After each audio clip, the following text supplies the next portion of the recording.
Ladies and gentlemen, boys and girls, welcome back to the channel. It is 6:35 in the morning, East Coast time, Tuesday, June 4th, and we are about to break down this Game 3 showdown slate. There's another 250K to first, so I'm going to continue to break down the final showdowns. Tons of interest. There's going to be plenty of you people who see this, so I greatly appreciate it in advance. If you could just hit that like button, helps me out a little bit, but one thing that I really want to ask is if you can hit the subscribe button, notification bell if you would like, but we're very close to 5,000 subscribers, and I think we can get there by the end of the NBA Finals. I'm pretty confident by the amount of people viewing these videos, so if there's just any chance you could stop the video right now and hit subscribe if you have not already, I greatly appreciate it.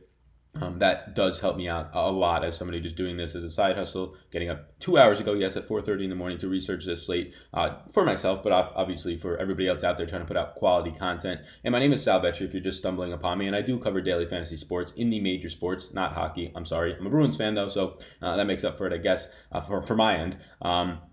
But also golf, WNBA. Some people every single day asking me in my DMs when WNBA content is going to start. WNBA content is likely going to start once the NBA is over. So either in like 5 days if this thing ends in 5 games, or in a week, whatever it might be. So that should start shortly after the NBA is over. Making videos every day for MLB and NBA, it makes it hard to sort of fit that into my schedule while I'm also live streaming and also having a life outside of that, right? So thank you for being here. I greatly appreciate it. You should check out Draft Dashboard. They're sponsoring us throughout the NBA Finals. They do they reduce your research time. They have lineup optimizers, so it'll take your biases out of constructing not only your showdown slate lineups but your MLB lineups. They're going to have WNBA. They do have WNBA information right now, and I think they're going to be adding some more. Nobody really has WNBA content out there in terms of statistics and a stats dashboard in terms of just really all the other websites out there. It's very limited to find that, so you should check them out. It's 30 days for $1 in the description below. That link will help me. It is an affiliate link, but it's also 30 days for $1, so the goal of it was to try and get a promotion that also helps you. So if you're interested in that, I do use it. I use the lineup optimizer. I like trying to take my own biases out of it, because as much as you think you're not putting bias into it, you are. Either recency bias, either something that a player did something good for you at one point and now you're going to favor him over somebody else because he won you $1,000 one time. Just things like that are in the back of your head, and they're ingrained into human nature, so check them out for sure.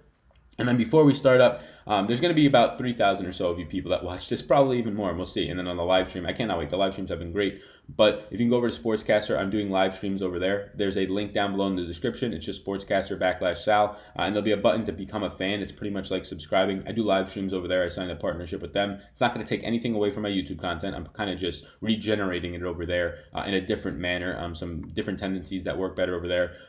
Whoever subscribes by my next, I'm going to do a raffle, as well as the people who already have subscribed, because I've been asking this. I'm going to do $20 PayPal to the people that subscribe over there. I can see every single person's name that is subscribing, so then I can just reach out and say that person's name in the next video, and then you can comment your PayPal or just hit me up on Twitter. So $20 PayPal. If you go over, you subscribe to this video, like this video, go over to Sportscaster. If you're already subscribed, just go over to Sportscaster and subscribe over there. So thank you. I appreciate it. That's just helping me out for sure as a creator here, just trying to do my deeds.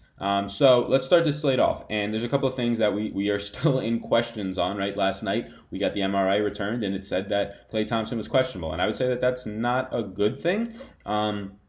If I had to lean one way, right now I'm keeping Klay in. I have him at 40 minutes, and if news changes today, and I imagine this is going to be something that goes up to closer to lock tomorrow, we'll know what to do. I'll kind of walk through what should happen if Klay Thompson gets ruled out 15 minutes before the game, and who you should be getting more of, and what can the starters look like, and if they're starting, if somebody's starting, what that's going to hurt other people, improve other people, things of that nature. So let's walk through the injuries. Kevon Looney is out indefinitely, so that's going to hurt. I had Kevon Looney before being out at 18 minutes, and I had him getting all of the backup minutes behind the 30 minutes I had projected for DeMarcus Cousins. Now, Kevon Looney being out, we had Andrew Bogut come in and play that quarter and a half that Kevon Looney went out, and he picked up 7 minutes. So that's a pretty good run. If you kind of walk that all the way out, you would imagine that Andrew Bogut's going to see all of the backup minutes, and you can just give 18 minutes to Kevon Looney. Well, I'm not totally sold that Andrew Bogut's going to come in and play 18 minutes here. So I gave Andrew Bogut 13 minutes. I gave Jordan Bell 5 minutes. I originally gave Jordan Bell 3 and Bogut 15, so there's really a couple different ways to put this, and it does matter because it would help Andrew Bogut. If you're going to get Andrew Bogut playing 15 minutes at $2,200 and he's a point per minute guy, tough matchup albeit, but he can go out there and he can get you 13, 14 fantasy points, which is probably what you need at $2,200 and might be needed in the lineup. So that's something that we have to keep an eye on. That's one injury, Kevon Looney actually impacting us. Kevin Durant, we still don't have any news on that. I imagine we get a final call on Durant today. If I had to bet money, I would say that he's going to be out. If we get ruled with some kind of of questionable tag on him, then this whole slate might go to whack if him and Klay Thompson up till lock are both questionable. But I imagine he will be out. Depending on when you're watching this, he might already be out. And then Klay Thompson, like I said, is questionable right now. I have him in my projections. OG Anunoby was dressing or like fine for the last game, just wasn't going to get any minutes. Even if OG Anunoby plays, I'm not playing him at $1,400, I believe. What is his price point? OG Anunoby is $2,700. I give him 5 minutes, and at $2,700, is that his captain price? Let's quickly look at this. That can't be his actual price point. $2,700, yeah. Oh, yeah, that's his captain price. Okay, so $1,800 for OG Anunoby. I'm going to change that on the sheet. I have his captain price in there. So there you go, $1,800 for OG Anunoby. I gave him 5 minutes, and if you're gonna say, Sal, how the heck do you only give OG 5 minutes? He's such a good defender. I'm getting people telling me this, like, OG's such a good defender. He's gonna get on the court. They have good defenders. They have one, Danny Green, who's a good defender on the court right now, and Danny Green is guarding Klay Thompson and Steph at a very high clip, higher than Kyle Lowry's clip by defending those two guys. And he also is good on offense, or at least a lot better than OG Anunoby. They have Fred VanVleet, who is on the court right now, 71 possessions out there. By far the highest. Fred VanVleet is guarding Steph Curry, not just for Steph Curry, just overall in the entire game. The second most one-on-one matchups is Steph Curry. Then on the opposite side, against Danny Green, and then it's also Kawhi against Draymond. Steph Curry 59 possessions one-on-one against Danny Green in the first two games, and Kawhi 57 against Draymond. Fred VanVleet 71 against Curry. So he's not losing his minutes to Norman Powell coming back because, one, they have him on Curry, and he's doing a fine job, as fine as you can do. Curry's not erupting, right? And then he's also really good on offense, or at least a lot better than OG Anunoby. So I don't know where you take the minutes from. I imagine you take them from Norman Powell if you want to give any minutes to OG Anunoby and make it add up. So I do. I give Norman Powell 5 minutes again, and I give OG Anunoby 5 minutes. You're going to say, Norman Powell just played 21 minutes, Al. What are you doing? Well, he played about 6 of those because of foul trouble for Lowry, so now you're back down to 15 minutes. And then if you want to give OG Anunoby, or if you want to give Norman Powell, if you want to give OG Anunoby any minutes, you're also going to have to pull minutes from probably Norman Powell, is my guess. So I pull 5 there, so now I'm down to 10 for Norman Powell. And then in the last game, Danny Green only played about 26 minutes.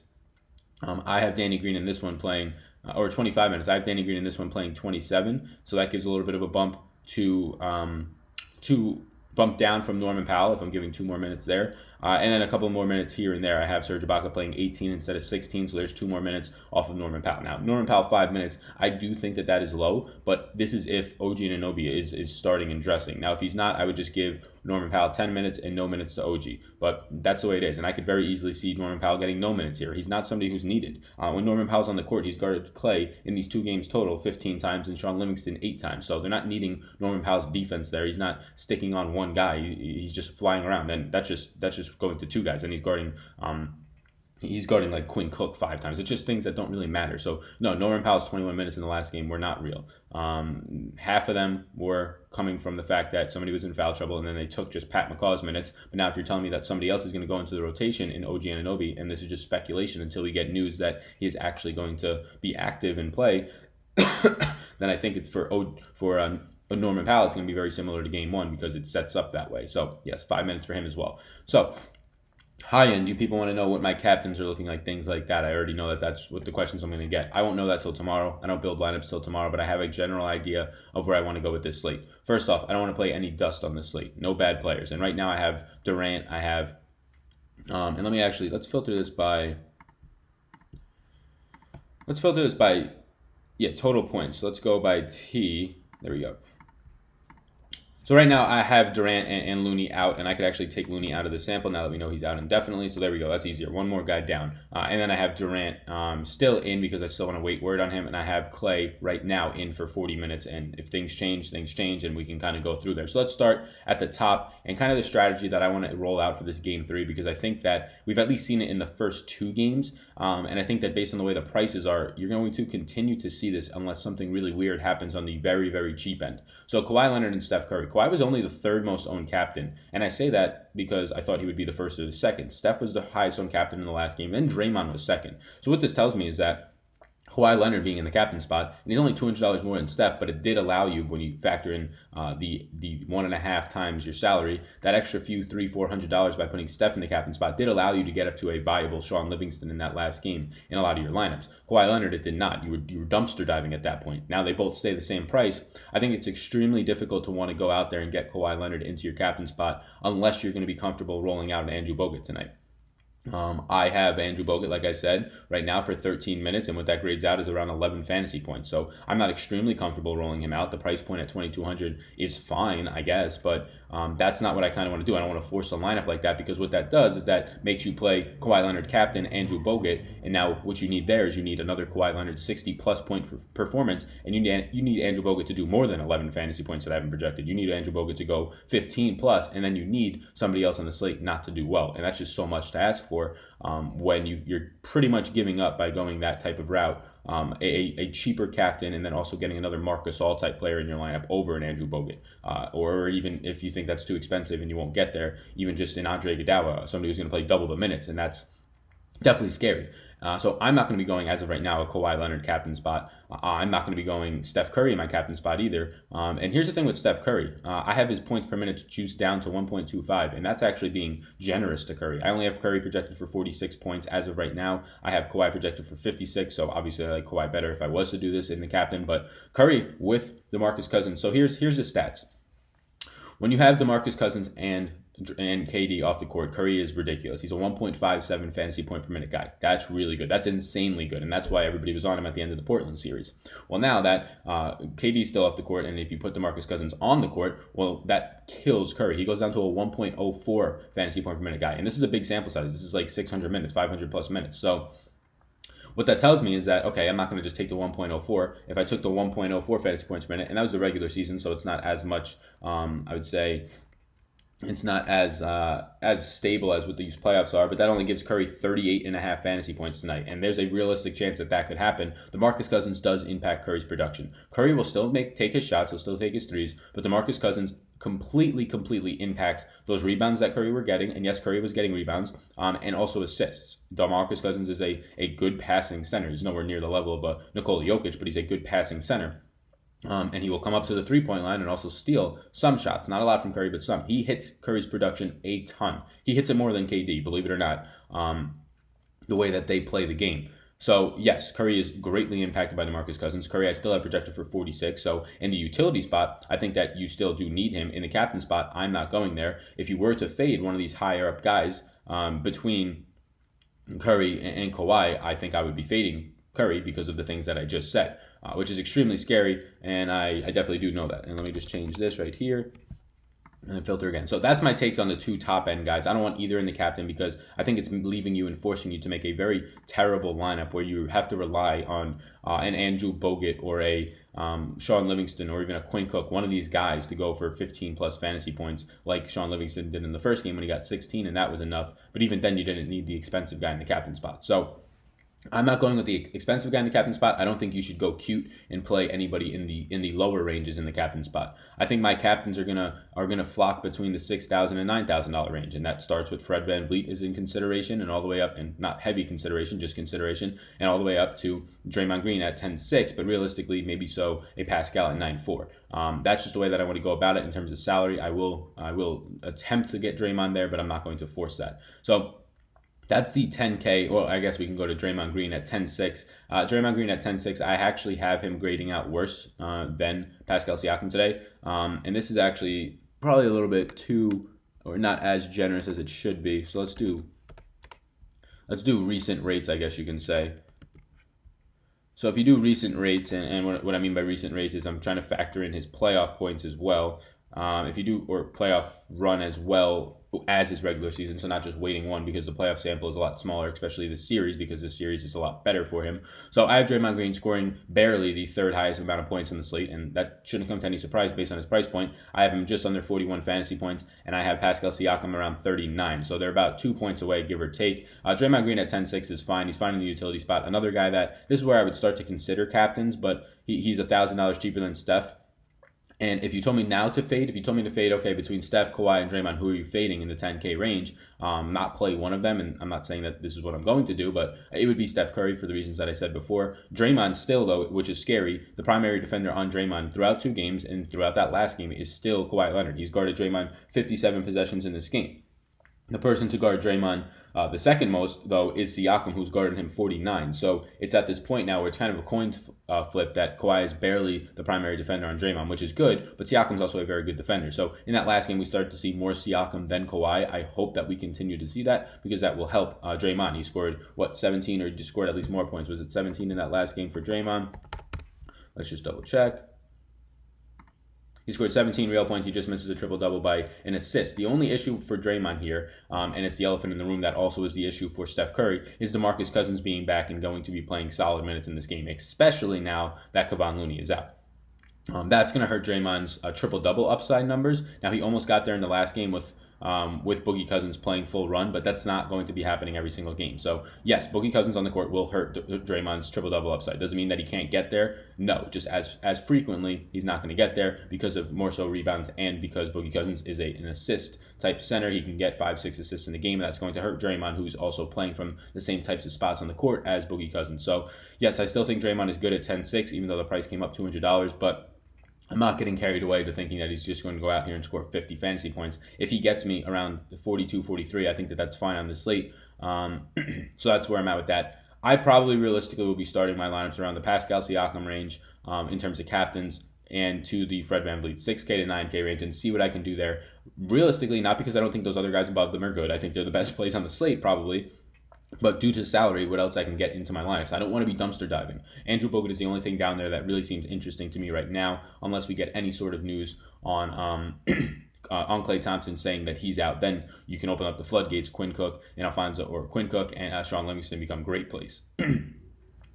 Pascal, I have 9,400. I have him as the fourth highest scoring player on the slate. Again, he's going to score 39 fantasy points in my model. That's about 1.5, 2 points less than Draymond. So right there, that makes Pascal Siakam, for me, a better play than Draymond Green in this game right here. I do actually like that because I think that Pascal does generate lower ownership and a lot less ownership than Draymond will. Draymond just coming off of back-to-back 40-point games, 48 in the last game, barely touching another triple-double. Pascal coming off of a game that was not too shabby, and probably a lot of people were riding him, trying to get that effect from game one, thinking he was going to shoot 82% again, and now he burnt them, so you're just going to see naturally lower ownership due to recency bias.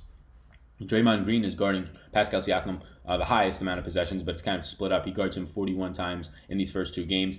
That's pretty good. Draymond on Pascal is not a great matchup for Siakam, but really it's not nothing neutralizing him. So I think Siakam is actually in my player pool. I do like Siakam. DeMarcus Cousins, the elephant in the room. What will DeMarcus Cousins do? And he's at a great price point. He's in a great position. There's not much I can say about DeMarcus Cousins. I have him at 1.38 fantasy points per minute for this game. You could even juice that down, and I'd still like him. He's $7,200. I have him grading out as the fifth highest scorer on the slate, which means that he's a better play than 2 to 3 guys who are more expensive than him. 2 guys, right? Yes, just Clay and Lowry. So I have him at 37.7 fantasy points for this game, and that's if he only plays 30 minutes. So he played 28 in the last game. He was going to play 30 in that game. He got into foul trouble in the first half, where he kind of had to take a seat for 2 minutes or so. So he's going to play right around 30. Now Kevon Looney is out. And I think realistically, and I think I'm going to do this right now, I'm going to put DeMarcus Cousins at 32 minutes, and then I'm going to juice down, and this is where an issue comes, do I juice down Andrew Bogut to 13? Because I want to give Cousins more run. They'd rather have him out there or push him a little bit more, I imagine. If they were going to give him 30 in the last game, which is what he was going to get, and now Kevon Looney is definitely out for this game, I think 32 is not out of the question as a median projection. So let's just give 12 to Andrew Bogut, and then let's give 4 to Jordan Bell. And you can take all Jordan Bell's minutes away and give 16 to Bogut. That's something that I'm going to have to decide and kind of make my stance. Do I think Andrew Bogut gets all of these backup minutes? Because if you give Andrew Bogut 16 minutes instead of the 12 that I'm giving him right now, he gets the 14 fantasy points, which at $2,200 starts to become interesting to me, especially as a median projection when other guys in that range, like a Sean Livingston, I have grading out for 11, like a guy in Quinn Cook, who is extremely overpriced if Klay Thompson is going to play, who I have grading out for 7 points. So Cousins at 32 minutes. If I give Cousins 32 minutes in this game, well, things start to become very interesting because I have him grading out at 39 fantasy points, slightly more or right around the same as Pascal Siakam. And let's not kid ourselves, these guys are $2,000 apart in price. He's only 2 points less than Draymond or a couple points less than Draymond to me, and they're $3,000 less in price. So, yes, I'm not going to try and avoid DeMarcus Cousins because he played well in the last game because he's still so cheap. If Cousins, and I think at some point in the series, he's going to be in the mid 8K range. For him to get to the mid K range means he has to continue to play well. $7,200 is just extremely, extremely still too cheap for DeMarcus Cousins. Yes, the matchup is brutal against Marc Gasol. I think Cousins matches up a little bit better against Marc Gasol, only because he can go out to the three-point line. But Gasol, here's the thing: people saying that Ibaka is a better perimeter defender, and that's why he would be out there a little bit more. If that was to come true, that would come true this game, because Boogie Cousins is back, the guy who is going to be out by the three-point line and shoot threes. Because up until now, they have not needed a defender in Serge Ibaka or Gasol at the perimeter. If you're trying to tell me that they're going out there to switch off of guys and defend, that has not been happening yet in the first 2 games combined.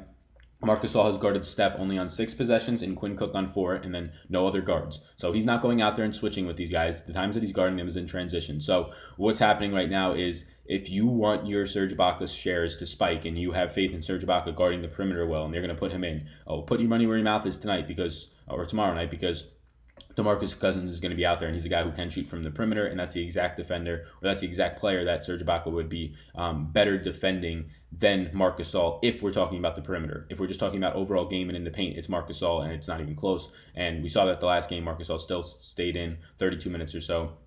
Ibaka got 16, although I think those come up. So Cousins, he's a great play. I can't get anything wrong with that. If he doesn't come out and play well, it's a 1-game sample, so don't come back into my mentions and say, how could you like DeMarcus Cousins? No, it's hindsight is 2020. Make your own decisions and don't blame others. The number one thing in a study done by Dave Ramsey, I believe, was that unsuccessful people blame others and don't take responsibility. So at the end of the day, try and see other things that happen, and at the end of the day, look into yourself. So DeMarcus Cousins here at $7,200 going to play 32 minutes, an intense 32 minutes in a playoff game is too cheap. That's just too cheap. I would not be surprised. I would be kind of shocked if he did not do what he did last game, or even better as he gets his feet back together. Feet back under him. So I like DeMarcus Cousins. Kyle Lowry at 7,600. I do like Kyle Lowry at 7,600. I think that he is one of the best plays on the slate. He is somebody that I'm going to try and start my captain spots around. I have him projected for 40 minutes. Those 28 minutes in the last game were all due to foul trouble. Fouled out with 4 minutes left, and then he also was just on the bench so much in that first quarter because he had 3 early fouls. If he can just put it together and not commit these fouls, he's a guy who is set up nicely to score in the mid-30s. I have him projected for 37 fantasy points, and if he gets into the 40-minute range, I think that is more than capable of happening. And the thing with Kyle Lowry is, even when he's out there, he's not guarding Steph. He's not running around getting tired guarding Steph Curry. They have Danny Green doing that. They have Fred VanVleet doing that. And Fred VanVleet and Kyle Lowry are on the court at the same time. Kyle Lowry's primary defender is Andre Iguodala. And then he's only guarding Steph 22 times. So even if he was playing more minutes in that last game, he still wouldn't have been guarding Steph the entire time. He still wouldn't have been guarding Klay the entire time. Only guarding Klay in the entire series 21 times. So he's actually guarding Iggy the most when he's on the court. Fred VanVleet is on Steph Curry. So that helps Lowry even more. He doesn't have to run around with Curry the whole time and get tired and kind of take a lot of his energy out on the defensive side. Iggy's not a guy who's going to do that same thing to you while Iggy's on offense. So I like Lowry a lot at 7,600. He's that exact type of price point where I think I can build some good lineups. Klay Thompson, we have to see. 40 minutes I haven't projected for today. I've projected for just under 35 fantasy points. He's also going to get a hit now that Boogie Cousins is back. He did not get a hit in that last game. He was shooting extremely well. If you want to bank on Klay Thompson shooting extremely well once again, then you should be putting him in your lineups. That's the factor. Does Klay Thompson score close to 30 real-life points? Well, then he's going to be needed in fantasy. Does he score 25 or more? That's when he'll be needed in your fantasy lineups. So that's up for you to decide. Right now, I don't want any Klay. I'm not sure what's going on with this injury. I would rather Klay not play. Just to open up value for us in terms of Quinn Cook becomes an extremely good play. Sean Livingston would become a much better play. Steph Curry becomes more digestible at his price, although I probably still don't get there. So the question is still out on Klay. If he's in, I'm probably not playing him. If he's in with like 2 minutes before lock, I probably jump to him to try and get some leverage on the field, because there is a good chance Klay can go for 40 plus again. I mean, I have him projected for 35. There's no reason his ceiling's not in the 40s. So I'll only be playing him most likely if we get news like very quick, right before lock, where people can adjust or change their lineups to it, and I'll have a plan for that. But otherwise, I'm not going to be playing him. And if he's out, yes, you should be jumping on Quinn Cook and Sean Livingston, and we'll talk about it on the live stream tomorrow if he does get ruled out. Marc Gasol, $6,600 is too cheap. I don't think Marc Gasol's minutes are ever going to come down in this series. If they do, it's not going to be in this game 3. He's played 30 minutes and then 32 minutes. He fouled out in that first game, and he would have played 32 in that game as well. So I have him projected for 30 today. He played 32 in the first 2. The only reason I have him projected for 30 today is I want to give a little bit more minutes to Serge Ibaka. Instead of 16, I'm going to give Ibaka 18, all of the backup center minutes for the most part right now. And the reason that I'm doing that is because DeMarcus Cousins is out there, but also they were trying to give Ibaka more minutes in the last game, but he got into foul trouble early, and he played extremely well. So 30 minutes for Marc Gasol today gets him around 28.74 fantasy points for me. Boogie Cousins coming in is not a bad matchup for Marc Gasol. I guess you could say that it's definitely better if Jordan Bell's out there or Kevon Looney. But Boogie Cousins, the Warriors were very bad all year long, even January 18th, the day that Boogie Cousins returned. Since then, they've been bad against centers. So Boogie Cousins is not this elite defender that people think he is. Sure, he's better than, I would say, average for sure. He is. But when you piece it all together, this entire Warriors team defending centers, he's not going to be one-on-one with Gasol the whole time.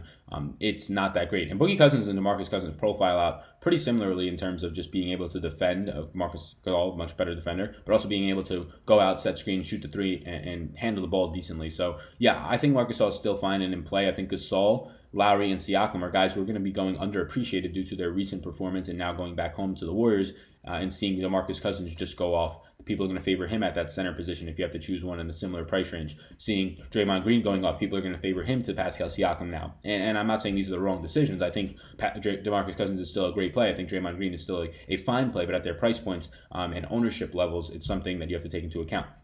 You don't win fantasy football by picking the guys who are projected the most points. No. And maybe this is different on the showdown slate, but in general, fantasy football, DFS, basketball, whatever. No, you pick the ones that are underappreciated based on ownership. So if coming into this game, Kyle Lowry is underappreciated, like Siakam was, 23%. Siakam owned in that first game, then 3% in the captain spot. You don't pick that and you don't pick that player and go, oh, I like Siakam today, way more points than Draymond. No, you pick him and you feel better about him because you say, oh my God, Siakam is 1/2 or 1/3 of the ownership of Draymond Green today. And I think they're a similar player. If today's the day that Siakam plays better than Draymond, I might win. And it just happened to be the day that Siakam hit his goddamn ceiling. So yeah, I think that Kyle Lowry in that same price range at 7,600 is going to go overlooked because of even Klay Thompson when he comes back because he just had a great game. I think that's definitely wrong. And again, the results do not tell me if this is wrong or not. Just the ownership will. I'm going to play Kyle Lowry if he's going to be lower owned than Klay Thompson. I believe he will be. I like Kyle Lowry and both DeMarcus Cousins, so that's a stance that I kind of want to get both of them. Marc Gasol, same reason for Marc Gasol. If he's going to be lower owned, that's when I start to get to him. Right now, I don't have a ton of interest in Gasol. I do think he's too cheap, 6,600. I have a good amount of interest, not a ton, but 6,600 for a guy who should play 30 minutes at the center position, yeah, that's way too cheap. And if the ownership is going to reflect him being low owned, and maybe Fred VanVleet takes more ownership, or Klay Thompson, or whoever it might be, Marc Gasol is getting into my lineup. Leverage is the thing that you need to win tournaments. Guys who are lower owned, whether it's in the captain spot, like Boogie Cousins was 3% captain spot last game, like Pascal Siakam was 3% captain spot in the first game, or in your utility spot like Pascal, 23% in the first game. Boogie Cousins, not nearly enough in the 20s in the last game. So that's where I'm at right now. Gasol is somebody who I believe is way too cheap. Fred VanVleet, 6,200. Like I said, and there's just another truck out there right now. He's backing up. They do this every time we do the show. Unbelievable. Do they not know? Are they not watching? My God. But Fred VanVleet, $6,200 right now, and I like him a lot. I think he still stabilizes. I'd be surprised if Fred VanVleet's minutes were to get cut, even if this OG Anunoby bum comes back. I don't think you're going to see ever really less than 28 minutes out of Fred VanVleet, and if anything, his minutes are going to start to come up. I have 32 minutes in for Fred VanVleet. That makes him a pretty good play at $6,200. Even though the price is coming up, I still think he's playable. That gives me 27 fantasy points out of a guy who's 6,200. That's pretty good. So he's in the player pool. I like him a lot. Andre Iguodala's price kind of jumps a lot. I think it was 46 or 4,200. Now it's 56. This is a price point now where he's going to be probably generating ownership, but he's in his own type of tier in terms of price points. There's nobody in the 5K range. Sure, Fred VanVleet's $6,000 away at 6,200, but he's sort of in this own range where if people start to land on that price point and they need somebody, they're just going to automatically get Andre Iguodala, and I think that's what's going to happen. I don't want Andre Iguodala in this game. I would rather have Fred VanVleet for $600 more. I would rather save a bunch of money and go down and get me some Danny Green or somebody in that area. I have Andre Iguodala playing 29 minutes, and look, me saying I don't want him is without, I've yet to build lineups, so maybe I do need him to build my lineups out, right? But I have him at 22 fantasy points. He's a 0.8 fantasy point per minute guy. And he has Kawhi Leonard on him 33 times throughout this series. He has Kyle Lowry on him 42 times. So the Lowry one is definitely digestible for Andre Iguodala. But again, he's going to have to hit threes. And he shot terribly in the last game. So if you want to play him, the thing to say is that, oh, well, he missed a lot of shots. If he just regresses and takes those same amount of shots, we're good. But keep in mind, Klay Thompson was out for the last 8 minutes of the game. Iggy probably took a couple more shots than he would have. So I don't think Andre Iguodala is somebody I'm going to blacklist or anything like that. Put that black line over. $5,600 is a unique price point, so I'll have to see where my lineups line up, but I'm not that interested. I'd rather have Fred VanVleet personally. Danny Green is the next guy that I'm going to talk about because I have projected out really well. He's at $3,600. He's way too cheap. He should probably be, as of right now, in consideration for locking into your lineup because he's $3,600. I have him playing 27 minutes. There's no reason he can't play more than that. I think his low point is probably 26. So I think realistically I could project him for 28, and that's probably a bit more right. And if I give him 28 minutes, he's going to score over 20 fantasy points in my model. So yeah, 0.75 fantasy point per minute guy, and he's staying on the court. That's the thing. He's not coming off this court. He's guarding Steph Curry, and we have Danny Green's numbers right here. He's guarding Klay 39 possessions, and he's guarding Steph Curry 34 possessions. That's a lot of possessions to guard those two guys. He's the primary defender on, I believe, Klay Thompson from this team, yes. And then he's very close to being the primary defender. Well, not very close, but he's second in terms of Fred VanVleet is guarding Steph Curry. He's following him around. That's another reason that I like Fred VanVleet. He's not leaving the court. He's guarding Steph Curry 71 times during the game. And then Danny Green, when Fred VanVleet's not, it's Danny Green guarding him. So I like the fact that these guys are staying on the court for defensive reasons, but they also have very, very high offensive upside, something that OG Anunoby does not have. He cannot stay in the court for these defensive reasons because he's not that much better than they are when you factor in that he's that much worse on offense, which against the Warriors, you probably need to also score the ball. So yeah, I think Danny Green, it goes without saying that this is probably a wrong decision. This is probably something Draftkings messed up. $3,600 is way too cheap. He should probably be in the neighborhood of like a $4,400 type of player today. Way too cheap for a slate like this. Serge Ibaka, $4,000. I think is still a very good play. I have him grading out, scoring about 18 fantasy points today. Have him getting 18 minutes. He got 17 minutes game 1, 16 minutes in game 2, but he got 3 personal fouls in the first half very quickly, and then he got yanked. So he was going to play, and he was playing well, probably at least another 2 minutes in that first half, which gives me 18 minutes for him for the game. And Marc Gasol checked directly in for him, so that makes me bump Marc Gasol down to 30. And Gasol was playing, and Ibaka played extremely well, getting 10-plus rebounds in that game. I think he had a steal. He had 7 points. So he did really well. He had like 24 fantasy points. Don't expect 24 fantasy points again, so don't let your recency bias throw you for a loop. But I do have him grading out nicely, 1.1 fantasy point per minute for this game, 18 overall fantasy points. So now we're getting into that dusty range, and let's start all the way at the bottom here. So OG Anunoby I have graded out, scoring a little over 3 fantasy points if he plays 5 minutes. This is something that I continue to need to see news on if OG Anunoby is even playing. If we get news once again that OG is not going to be dressing up for this game or playing for the game, he won't be active, but he'll be dressed, whatever it might be. I just give those 5 minutes quickly to Norman Powell. That gives Norman Powell 10 minutes. Norman Powell at 2,410 minutes is not enough for me to want to play him. So I don't want to play OG Anunoby. I'm blocking him out for the reasons that I've already said multiple times. 5 minutes might be light. I get it. You're going to get in my comments if you're somebody who's an OG truther and say, 5 minutes is way too light for this guy. Well, try and tell me before you do that. Try and work it out. Work out the 240 minutes that have to be distributed between the Raptors players throughout this game. 5 guys on the court for 48 minutes, right? And try and work out where you think he's getting more minutes from. Because if you think OG Anunoby is playing 10 minutes, well, then you're taking probably all of Norman Powell's minutes, so you're telling me that he's going to play 0. Okay, if you're saying, no, Norman Powell plays 5 minutes, OG Anunoby is going to play 12 minutes. Where are you taking those 7 minutes? They don't just come out of the air. The Raptors just don't get an extra 7 guy or an extra player on the court. You'd have to take those 7 minutes off of Danny Green, off of Fred VanVleet.